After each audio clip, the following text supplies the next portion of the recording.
Hi there, and welcome to Fuzzy on the Details. My name is Fuzzy, and today I am joined by Marvel's own CJ Cervantes, the producer and project lead for the Marvel Multiverse role-playing game. We had a great conversation covering the production of the game's latest release, the X-Men expansion, the writing of Deadpool roleplays the Marvel Universe, and some hints about what's to come in the Spider-Verse expansion, and beyond. I think you're going to enjoy it. Now, this is the first interview I've conducted on the channel, so I'm eager to get your thoughts in the comments. If it's not your cup of tea, let me know, but if you liked it, let me know the topics and guests that you'd like to see in the future. All right, let's get into the details.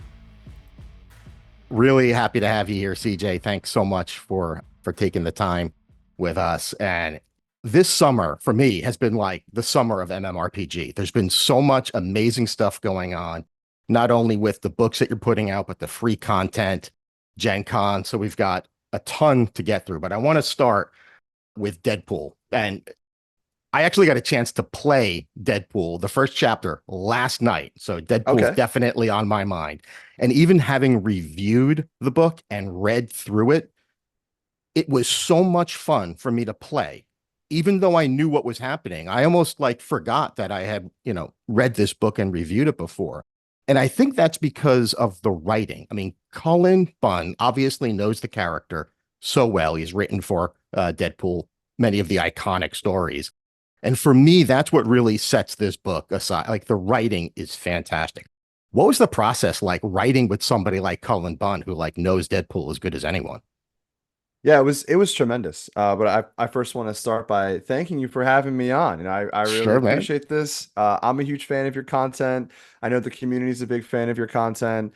You're starting to become a little bit of a celebrity within the Marvel Publishing, Yeah, Marvel RPG team. Everyone I'm knows. blushing, man. Do we go Mr. Fuzzy or Mr. on the details? I'm unsure. Let's just go fuzzy. Let's keep it Fuzzy? cash. Okay, okay. Yeah. So just wanted to clear that up. So, no, thank you again for all the content and for My interviewing me pleasure. and having me on. But as far as the comic module goes, so we knew that we wanted to create a low price point product in that Mm, 9.99 range to help folks get introduced to our game, mm, give them something a little easier to pick up off of a rack, but also something that would feel familiar to comic book folks. So we always knew from the very, very early stages of the product that we were going to do something that was part comic book, part RPG. mm. So that was step one. Great. We want to do something comic related. Step two, what is that product going to look like? And we knew that folks were really hungry for adventure content. Mm. We've seen people really excited about creating their own adventure content, which is extremely fun. I've seen a lot of really great Yeah. stuff on the Reddit and the Discord. And just knowing where X-Men was, knowing what was happening in the Marvel zeitgeist, if you will, going with a Deadpool adventure was a no-brainer. Then you do the next logic check, right? A little waterfall from there. Great. So we know we're doing a module. We know it's going to be Deadpool. Who's the only person that we really want to grab for this project? It's Cullen. Just given his fantastic work that he's done on Deadpool kills the Marvel Universe. Right. It just felt great. We love the pun in the title too. Deadpool role plays the Marvel Universe. It just felt tremendous. And when we got that first draft back from Cullen, you could just tell how excited he was just Yeah. because it didn't quite fit within the framework of number of pages we had initially. Right. Just so from that first outline, we knew how excited he was, and just seeing his writing, it really, really shines through on the product as well. It just felt like a perfect storm. And it's such a good, entree for people who maybe are comic book fans but haven't ever played a game before, That's because, right. you understand it's Deadpool, it's going to be fun. So obviously people are attracted to that. But also, the advice that Cullen Bunn gives in this book is some of the best advice I've seen in an RPG product, period. And I go back to first edition D&D, right? And sometimes those introductory chapters that you have about how do you use this book, how do you play the game, are a little dry or rote. You've heard it before, but using the Deadpool, approach to explain, like the unclench. I mean, it's such a perfect way to get people to enjoy the product and not worry about, "Oh, I haven't read every Deadpool comic ever. So am I going to do this wrong?" And I've heard that a lot. So I've cut and pasted that that introductory chapter and sent it to people who have shared that anxiety with me, and I've seen it help so tremendously.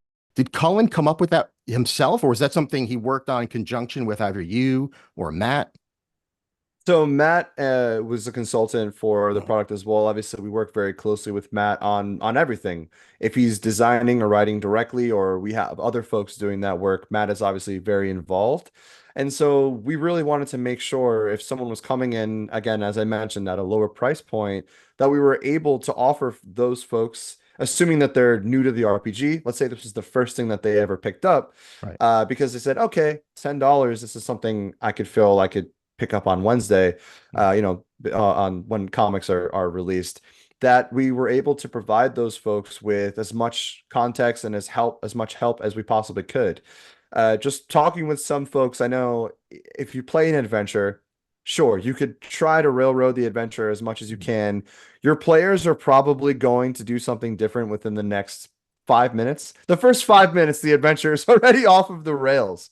So helping new narrators that are new to our game get into that and feel more comfortable by saying, hey, if your folks are here, here's how you can bring them back around. Or if things are here, here's how you can try to steer the adventure back.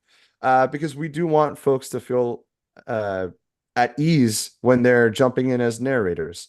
A lot of Right. folks, no matter what RPG they're playing, feel that running a game is very daunting, and it can be, right? It takes a long time to really get yourself up and running. What is Mhm. behind this magical door? Or let's say your heroes bust into the secret hideout. Who is there? And as much that as we can do to help prep new narrators for that, we really wanted to make sure that they had all those tools available to them. Yeah, and that's the beauty of having the word multiverse in the name of the game, is that if there is anything that diverges from one player's understanding of the Marvel universe, hey, it's the multiverse. This is a different world. And in this world, this character didn't do that. I mean, one, we're all experienced as comic fans with the concept of retconning, right? So the idea of continuity is a little fuzzy, no pun intended, to begin with, right? So yeah, I think it's just great advice for narrators. And for anyone listening, I think the biggest secret of this game is that being a narrator for MMORPG is almost more fun. I think it's more fun than being a player because you get to play the entire world. And Matt Forbeck writes about, the narrator is a player, right? And he writes about that very specifically in the core rule book. And I've always taken that to heart. And if you're not having fun as a narrator, you're not you're not doing it right. I mean, I, it's a I couldn't agree. responsibility. Yeah. I couldn't agree more. And throughout the development of the game, through the playtest to core rulebook to every supplement we've put out, at the top of every single meeting we have with our team, I always start the meetings with, great. Is it fun? Is what we're developing fun? If we don't feel it's fun or we feel it's too convoluted, it doesn't boil down to what we're trying to do from a design perspective, Mhm. we start over, or we look to tweak it, or we bring it to a different direction. Again, the goal is always leading with fun. And it's been great talking with folks like yourself and other folks at Gen Con, for example, who just come away from the game having fun. And it just goes to show the work we've put into it. Yeah. It really did pay off. We really did hit that. And I always say, if you're not having fun, then you're playing the game wrong. If Right. you aren't sure about a specific rule, but you think this could be a really great direction for you as a player, or you as a narrator, go for it. It's your game, it's your multiverse. Go have fun with it. Yeah, absolutely. The amount of times I've said "go nuts" in a video, and I just recorded. Well, in the vehicles video I just put out, I wrote "go nuts" in there, and I really mean that. It's like you can do anything you want. But you mentioned the Exactly. fun of Deadpool, and from the feedback that I heard, that people that played that game, many of them, their first exposure to MMORPG, playing that game at Gen Con. You were in the room, you got to witness this. What was that like? Tell me what was like to have people go up to a table, not know anything about the game. How did they perceive the experience? Yeah, it was a tremendous experience. I got to be in the room, like you mentioned, with a lot of fans. I get to meet Billy, for example, you mentioned, Yeah. which was phenomenal. That's a fun story. He just was kind of in the room and we get off chatting and he's like, hey, so I'm in the community. I'm like, I've seen all your character sheets. This is tremendous. So that was really fun. But having our own dedicated room at Gen Con was just, it fills me with so much joy seeing how many people were funneling through the room. I had a very specific experience. There were two teens, Mhm. maybe I want to say they were about 17 to 19, 20 in that range. And they come in the room and they seem flustered. I'm like, hey guys, what's going on? They say, I'm so confused. I'm like, what are you confused about? Let's chat. They say we're huge Marvel fans. I'm like, great, you're in the right place. And they say we're also big RPG players. I'm like, you could not have come to the perfect room. And they say that's what we're confused about. We didn't know about the MMORPG before. And so this is like a dream come true for us to be able to come in the room and see all these TTRPG players that are also Marvel fans. So I talked to them, I helped get them set up for a 2 hour session. I saw them later in the day and just the joy and the smiles on their face throughout the entire 2 hour session brought me so much joy. It was amazing. And I saw that consistently across all the tables that folks were running at. Everyone I felt had a moment in their game where if it wasn't them directly, it was a player on their team that maybe they helped them by giving them an edge, right? Or Yeah. helping them as team members. I truly felt in every session someone walked away with their special hero moment. There was something that really, really shined for them in the game, and that's the beauty of our game. And being able to watch that live was just, I don't have words for it. Yeah, that's got to be so rewarding as as somebody as intimately involved with the product as you to get that intimate feedback right in front of your Right face. there. That's great. So, do you have additional plans for running Deadpool Role Plays the Marvel Universe before the con season is over for the year? So we are looking at going to some future conventions. There could be one coming up in October on the East Coast, maybe in New York Okay, City, potentially, where we are looking at running pieces of Deadpool again. nice. Um, we always want to provide folks with the best content and most fun possible Hmm, at these conventions. So if folks are interested in running Deadpool, then we're more than happy to run the Deadpool module for some folks here that potentially weren't able to test it or have an experience to sit down with it at Indianapolis at Gen Con. that's awesome. So let's get into one of the details of the adventure. I noticed that you've got henchman rules in there, which was great. That was the fight the party and I had last night playing the game. No spoilers, but the fact that you've got henchmen, which used to be an experimental rule, which came out in Tony's workshop, the first Tony's workshop months ago. And now we're seeing it in product. Does that make it any more kind of official? Might we see, uh, uh, those stats in a product like Roll20 or Demiplane? Is there a graduation process? When do you knight these rules and send them off into the world? So great question. The henchman mechanic rule set, Mhm. however you want to describe that, is definitely something that is official now as we've published it in the Deadpool comic. So Awesome. Amir Osman on our team did a tremendous job, really from soup to nuts on that. He really came to us and said, I think this is something that could really work. Put together some thoughts on mechanics and building out what those henchmen could really be.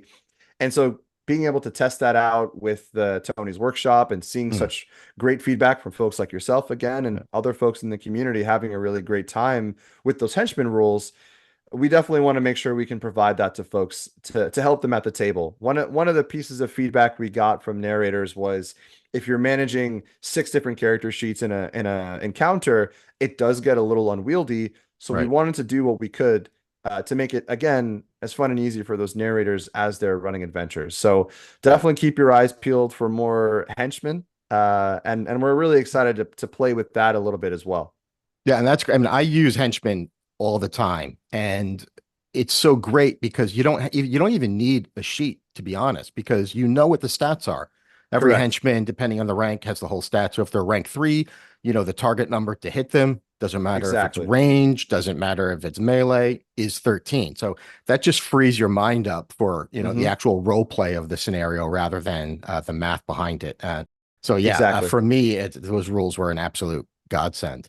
And I guess last question on the Deadpool stuff, and if you guys haven't bought it, I mean, for 9.99, what are you doing? Pick it up. It's great. The comic in the beginning is so fun. Um, are we going to see other products like this? I mean, I'm assuming based on what we've said, the product performed the way you would like it to. And if that's true, are there plans, even if they're vague plans, to do products like this in the coming year? So we haven't officially announced anything. All right. Well, no Obviously, one's watching this. Don't worry about it. So no you one's can tell watching me this, all so the this secrets. is a Yeah. secret between us. Great. Awesome. We certainly have plans to explore this format again. I'll say that. Okay. That's awesome.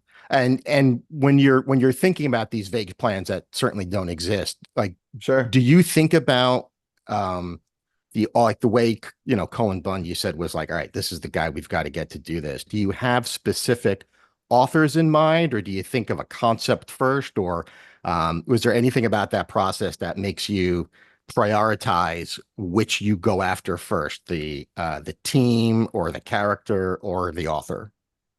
That's a really good question. So obviously we have so many franchises and heroes that are beloved by so many fans.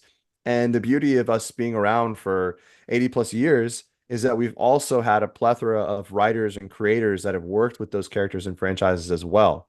So if we have an idea for, say, hey, we really want this next module to focus on X, we have so many options in terms of folks that we can talk to and say, hey, maybe this person would be a really good fit for this, and can explore it that way. So we typically are approaching it from a franchise or character perspective Mhm. because we really want to provide folks with content that they want. If we see a Mm. lot of folks saying, man, we really wish we could play with insert character, then we say, hey, great, there's a need for this. Folks really want this. How do we provide them with the best possible product or situation to play with those characters? Right. Awesome. All right. Let's transition to the X-Men expansion, which again, I mean, just This to this one that you one right mentioned? there. That one. Okay, great. Um, this it is such a physically well constructed.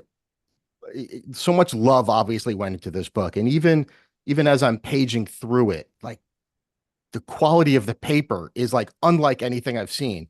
And I even did a little comparison of the books are like literally getting thicker and the page quality. If you're sitting at home, rub one page from the CRB and from the X-Men, and you're it's just a higher level of quality, which is just an amazing thing to see. It was like, what was that process like? Is it like, did you get feedback on that, or was it just something you said like, hey, we've got to make these products better and better each one that we put out?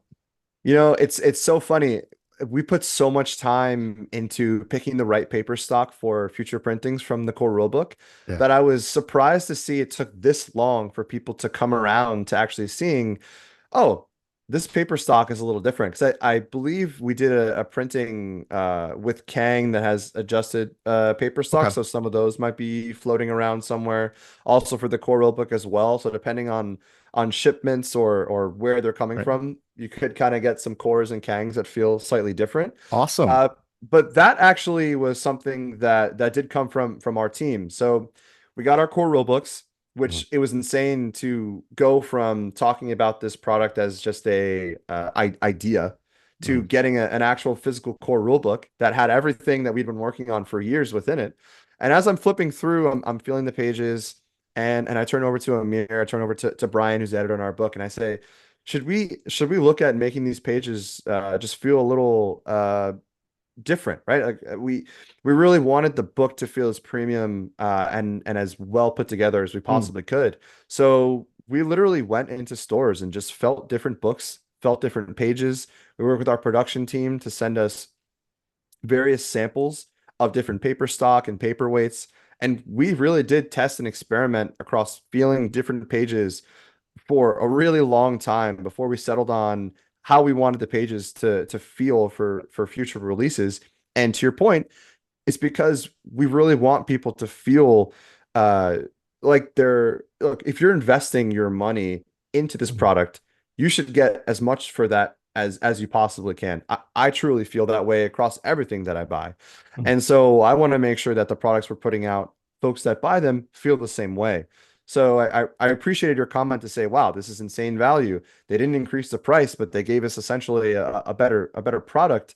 It really warmed my heart because that's what we were trying to do with the X-Men book. Not only is the content great, but the actual product itself feels very nice too.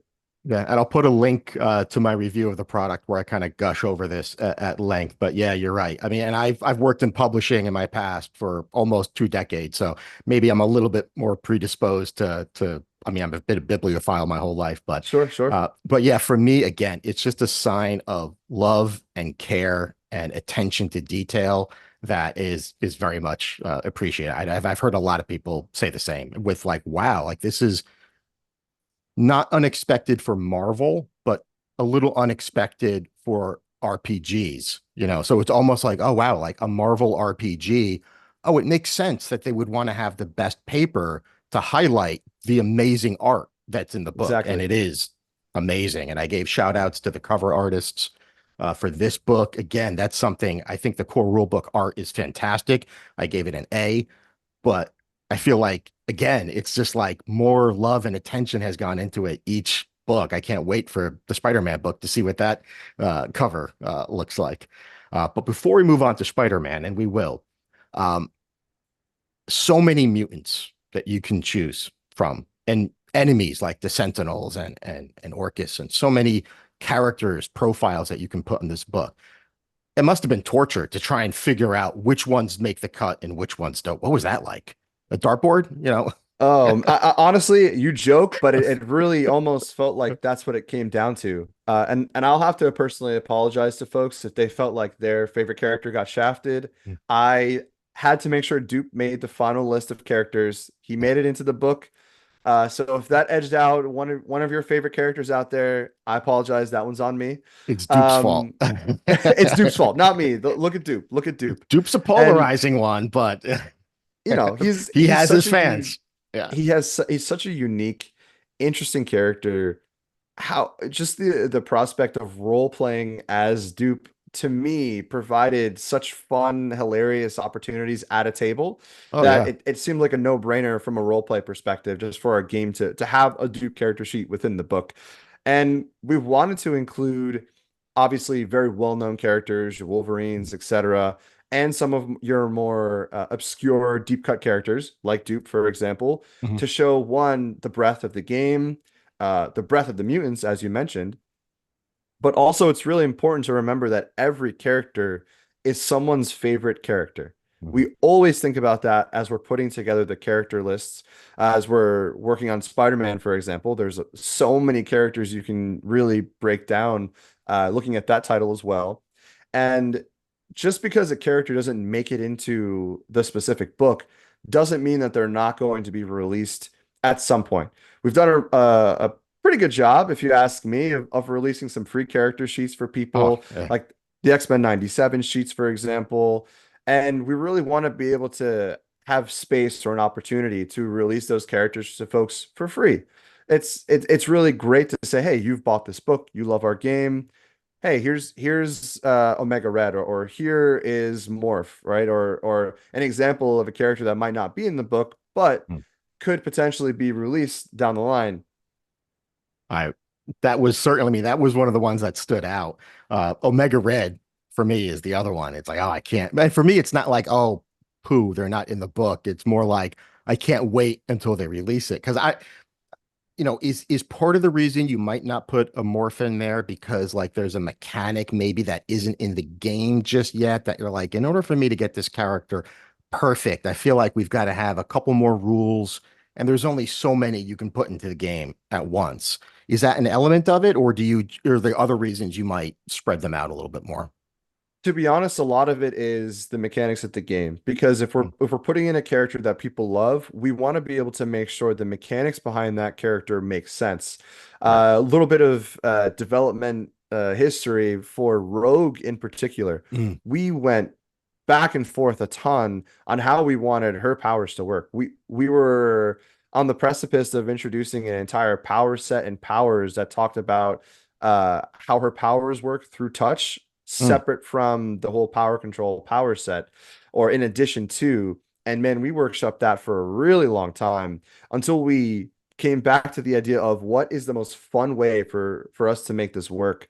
And we decided to go with the route that we went through, where mm, it's she does use power control. However, it's more so that she just has to be within range of folks essentially to use those right. powers. So, um, for a character like Morph who can turn into other mutants that might be a different rank from him, Mhm.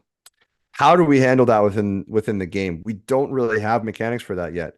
If he were to turn into a rank 6 mutant, or turn down into a rank 1 mutant and then up to a rank 3, Mhm. do we need to have 5 to 6 different character sheets for this person playing Morph? Do we Right. say, depending on who he turns into, he stays his rank? And what happens if this mutant has a power that is essentially walled behind rank requirements? There are so many rabbit holes you start to dive into with a character specific as Morph that we really want to make sure we're taking our time and delivering a sheet and a character that people feel hits the mark on that character. Yeah. Well, I mean, I think that approach is so sound mechanically because when you get it right, and I think Rogue's a great example of like the way Rogue works at the table is great. But then and I'd love to know any background on this, but so I played Terror just last night, and his mechanic is similar, is that he's got some of the power control mechanics, but there's a little asterisk at the bottom, like with Rogue. And for Terror, it's a little nuttier. He's got to actually reattach some of the body parts to him. But I feel like, I don't know, like I feel like you probably couldn't even have thought of how Terror would work unless you nail down Rogue first. So it's like once you nail a character, then you've got all these other characters with similar powers that must be so much easier to develop. A lot of that comes to the development we did for the core rulebook. Mm, So part of the core rulebook, the way Matt describes how the powers work and how you can use them too, is that if something isn't explicitly explained, mm, then you can really explore that for yourself for a character that you create. Or if you and your narrator agree that you want to use a power a certain way, you can go ahead and use powers that way. So when we were reviewing characters like Terror, like Rogue, for mm, example, and we were deciding between do we need a mechanic for this? We didn't want every iteration of a new product to introduce so many new mechanics that people started to get confused as to wait, which mechanic is this from? Which book is this from? So we heeded a little bit of our own advice to say, look, we already have the basis of what this power sort of does. So what we're going to do is add our own flair or flavor to say, great, this is what the power set mechanically is meant to do. mm. However, for this character in particular, this is how it's going to work. And we're hoping that that will inspire other people to really branch out and find exciting ways to use the existing power sets if it doesn't quite do what they want it to do. Right. Although some of the new power sets in the book, like the luck power, I mean, I'm a huge fan of Domino, and that's the character I want to play next. Just looking through how not only how those powers work, but how they work in conjunction with other powers she has, That's like right. the luck powers plus headshot or sniping is like, oh my gosh, like you put those together, it's like she's going to be doing so much damage from range. It's like you get excited about seeing how these interplay with one another. And they should So, always feel additive, not additive, they should feel complementary, right? hmm, You want that to feel like a superhero. It shouldn't just feel copy paste. You have four different things that don't really play well together. hmm, That's not how heroes work. That's not how we've seen them or experienced them. To your point, you want anything that is new to feel like it fits in, not like it sticks out. right. Speaking of things that are new and fit in, I've loved the getting schooled rules since Thank you. February, and I've used them since then. And for me, I mean, I literally built a campaign around let's use and play test these rules. And I don't think I could do it any other way at this way. It would be hard for me to just play a character because the idea of these little incremental improvements, um, it just lends itself to the role playing so well. It's like, oh, I just had this challenging encounter. I wish I could do this one thing a little bit better. Okay, we'll improve that one thing just a little bit at a time rather than completely going up a full rank as you grow. Um, Now, of course, these rules were part of this experimental rule set. You had a 3 or 4 week, I forgot how long it was, announced play test period at the time. I'm sure you got a ton of feedback. What was that process like of getting this feedback, making some tweaks and then rolling it out sort of into production with the new X-Men book? Yeah, absolutely. So again, looking at the base game core rulebook, we started to see a lot of feedback or sentiment that people thought you couldn't level up. There was a misconception that if you had Mm, a rank 3 hero or you're playing Miles Morales rank 3, that he's rank 3 forever. Or if you're playing a rank 4 adventure, then you are stuck and locked into characters that are rank 4. That wasn't our intention from a design perspective. We wanted to give folks a starting point, mm, and we wanted to say if you went through enough encounters and you all decided, hey, we're going to rank up now, our characters have gone through enough experiences together that we can actually become stronger, then you can go down that route, or you can take your characters to the next rank and apply the attributes and powers, etc., to your character based on what you would gain by ranking up. mm, That was where we were aspiring to go with how we laid it out in the core rulebook. And we wanted to make sure that that sentiment had an actual mechanical element to it. And how did we do that? Well, we said, great, we don't want to have experience points because when you're thinking about it, if you're role playing as a character, people in real life don't gain tangible XP. I don't just gain plus 10 XP by having this call with you, right? right. I gain an experience or I've learned something by chatting with you that is more innate to me. So I might gain +1 on something, right? Or I might gain a new power. And we really wanted that to shine through with the X-Men book as well. So if you wanted to level cap or rank cap your characters in your campaign, sure, you can do that. But if you wanted to feel like you were growing with your hero, with your character, after you encounter one group of big bads or Mm, henchmen, you can say, okay, because of this, to your point, right, you guys can all gain a new power. You discovered through this fight that you had this power that was within you that you did not know existed. And it lended itself so perfectly to the idea of being a new mutant that's just discovering your powers. You're rank 1, you don't really know, maybe they've just awoken. And as you're going on different missions, as you're experiencing your role play, you're growing as an mm. actual character. And it felt like the perfect mechanic for X-Men, and just thinking about Xavier's school, that we were really, really excited about it. And it seems like folks were really excited about it when we put it out into the workshop as well. So it's been great to see people implementing this and using it in their campaigns as well. Demiplane, for example, they've done a tremendous job implementing this on their character sheets as well. If you click the optional rules button, Mhm. they actually have the getting schooled rules in there, and you can just make check marks as you gain those your experience, if you will, and Mhm. then you eventually rank up, and it automatically applies all of the rank up for damage, etc., right there to your sheet. So it's been great to see people's response to that. Like I wrote to Melly as soon as I saw that, like it's perfect. Melly's from Demiplane, for those who don't know.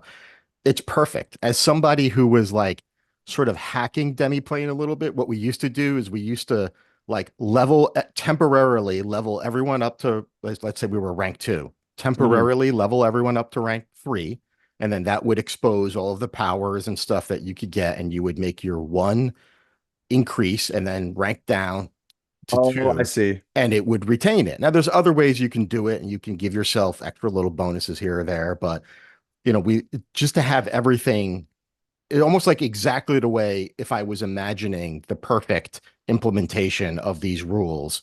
I mean, they nailed it. And that I was so excited.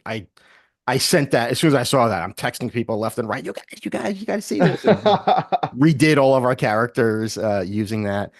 So yeah, that's great. I mean, the speed in which Demi playing can react to all of these new rules is just outstanding. Yeah, we love Um, those guys and yeah. gals. Um, so we've got, are you still taking feedback for there's the dream related powers that are in the second, Tony's workshop. Are you still taking feedback on that? If folks have feedback Mm. on any of the dream powers, they're more than welcome to send that Okay. through. One of the things that we wanted to do with Tony's workshop is just again provide folks with that starting point for homebrew. So Mhm. if we don't get any feedback or we just put something out there and folks are like, "Hey, we have feedback on this," sometimes it's just meant for you all to have fun with it. Right. So if you guys like the Dreamtime powers and or you have changes you want to make, or you say, "Wow, this is a really great starting point for a power set that I want to create," then go for it. That's really what Tony's workshop Right. is for. It's to experiment, to build your, if you're, Tony Stark, your next great suit. Sometimes there's a hiccup with the suit, but it gets you to something closer that you love. Right. Now, of course, just between us, is the choice of the Dreamtime powers, is that like maybe there might be a nightmare profile in the future? Or like do you have, if you don't have to answer that specifically, but do you have specific characters that you might be thinking about that might be relying on these powers, and that's why you put him out there so you can get that feedback before you create the character using those powers? This is a great question. Oh man. So truly a lot of the time we're putting these power sets out or getting schooled, for example. It's just Mm. about having fun, just to give you guys something different to try for free that Okay. you can experiment with in your game. If it just so happens that there are characters that use those powers that end up getting published later, I mean that's, just happenstance, I suppose. All right, nightmare confirmed. Got it. Okay, let's move on to Spider-Man. So the next, yeah, yes, awesome. Can't wait for that. I mean, in a way, I can't wait because I'm so excited to see all of these, new characters that we're going to get profiles for and what the new mechanics, the new rules might be. But also, I'm like, I'm still digesting X-Men. But I think the cadence you've got, and I think the second sentence of the X-Men book talks about like this X-Men expansion is in the first of a long line for many years to come of expansions, which I was so excited to read just that second sentence in the book. So how is that going in general? It's been going really, really well. I'm a big Spider-Man guy. I do have Miles Morales is my favorite character. I've got a 9.8 Ultimate Fallout 4 Nice. from his first appearance. So we know everyone loves Spider-Man. It's a Yep. lot of people's favorite character, whether you're talking about Peter or you're talking about Miles Mm, or some of these other new Spider people that have been introduced through the films or comics mm, or games, for example. And we really know how beloved this franchise and these characters are to folks. And so we really, really want to make sure we nail this one. And I've been really, really excited. And I'm really, I can't wait for you all to get your hands on the Spider-Verse book and just start to dive into that title as well. right. That's coming out in March of 2025, right? That's right. Awesome. And is there anything that you learned from, producing the X-Men book and it being such a success that, helped you or that you were able to specifically apply to the Spider-Man book? Yeah, so with the X-Men book, one of the goals I had in mind was making sure that if you didn't play the RPG, but you loved X-Men, this was something that you could pick up and have a really good time with, which is a hard uh thread to needle, right? Mhm. Needle to thread, somewhere in there, one of those Needle to two, thread. Yeah. right? I didn't think Yeah. about it too. We had to thread that. We'll just leave it there. We're leaving the needles out. No needles. And so with the X-Men title, for example, there's a lot of really good backstory across all the different teams and eras of the X-Men that I've seen some really great responses from folks online to say, "Hey, I'm maybe not a fan of this game, but I've loved this book." Or folks say, "I wasn't playing the game And now this brought me into it, and I'm really excited to play. Obviously, there are the fans of the game that are also the fans of the X-Men book as well. And so making sure that every chapter not only provided you with context for the character and the era, Mm. but then also gave you game implications, whether it was adventure hooks or you say, hey, if you're going to Oh, play as these characters, here's how you should do that, or these characters fit well within this era. Basing the chapters that way was something that I'd really pushed for that we're gonna be doing for Spider-Verse as well. Those chapters are and again, no one's listening to this, so we can keep secrets. yeah. Those are broken down by specific character. So, for example, if you're a Mm. huge fan of Peter Parker, there will be a Spider-Man Peter Parker chapter that just talks about him and all of his folks in his life, if you will, what Right. playing as Peter means, and just backstory. Because we know that everyone loves Spider-Man, Peter Parker, and we wanted to implement that from X-Men within the Spider-Verse book as well. Oh, that's great. Yeah, and they all have their own rogues gallery. So, I've been reading some of the I mean, I guess everything's relatively recent with Miles, but some of the characters that he bumps into, like the Bumbler is one of my favorite, like minor little bad guys, and his whole crew of these bumblebee themed villains is just amazing. But also Rabble as being a little, a character that started off small and then started getting, more powerful. Those are very Miles specific characters. So yeah, I think that breakout just makes so much sense. Um, how about for any plans after Spider-Man? Like how far ahead do you think? Like do you wait until Spider-Man's done before you think about what the next one is? Or do you have like these things sort of like slotted out for like the next 3 years in your head, or is it a little more agile figuring out which one you might choose next? I will say that there is a document that exists that has titles slotted out for the next few years in terms of what we're thinking about doing. So, for example, we don't have any future titles announced officially yet Mhm. past Spider-Verse, but Right. that doesn't mean that there won't be announcements coming soon for what those titles will be. Nice. That's exciting. And is the general cadence like have you fallen into like a good cadence of like two hardcovers a year for, you know, hopefully forever? So this is a really good question because we in the beginning of the process, obviously we had Core Book that came out in August, and we had Kang that came out holiday. Mhm. So that was pretty tight, only because we wanted to give folks adventure content to play the second they got their book. Right. People got the Core Book and they said, "Great, what do I do with it now?" And I think that actually gave people a really big opportunity to just go out and make their own adventures, which I've Mhm. loved. That's been phenomenal. And so to be able to give folks a title for holiday 23 where they say, okay, great, now I have something I can just turn my brain off in a way and just run this adventure was phenomenal.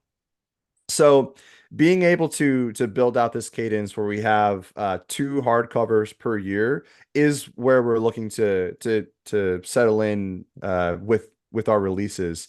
And a lot of that is to make sure that you all as fans have time to actually digest and Seriously.